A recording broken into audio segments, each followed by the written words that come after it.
Supreme કોર્ટે ફરમાન કાઢ્યા બાદ પણ નવસારી શહેર અને જિલ્લામાં રખડતા ઢોરોની સમસ્યા હજુ પણ સામે આવી રહી છે। સમગ્ર ગુજરાતમાં તેમજ દેશમાં રખડતા ઢોરોનો મુદ્દો સૌથી વધુ ચર્ચામાં રહ્યો છે। ત્યારે રખડતા ઢોરોના વધી રહેલા ત્રાસ બાદ સુપ્રીમ કોર્ટે આ બાબતે કડક વલણ અપનાવી અને તમામ જિલ્લાઓ અને શહેરોના વહીવટી તંત્રને રખડતા ઢોરો હટાવવા બાબતે તાકીદ કરી હતી, પરંતુ ત્યારબાદ પણ ઘણી જગ્યાએ આ સમસ્યા હજુ પણ યથાવત છે, જેમાં નવસારીના રાજમાર્ગો પર પણ ઘણી જગ્યાએ ઢોરો રખડતા કે બેસેલા જોવા મળે છે। ત્યારે ગાંધી ફાટક ઉપર બનેલા બ્રિજ અને એ વિસ્તારમાં રખડતા ઢોરો મુખ્ય માર્ગો પર અડીંગો જમાવીને બેસેલા જોવા મળી રહ્યા છે।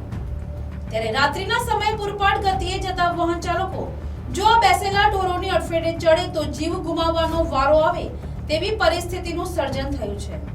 ત્યારે ગાંધી ફાટક વિસ્તારના લોકો રખડતા ઢોરની સમસ્યાથી ત્રાહિમામ પોકારી ઉઠ્યા છે, તો આ બાબતે વહીવટી તંત્ર દ્વારા યોગ્ય પગલાં લેવામાં આવે તે જરૂરી બન્યું છે। Bureau report, NTC news, Navsari.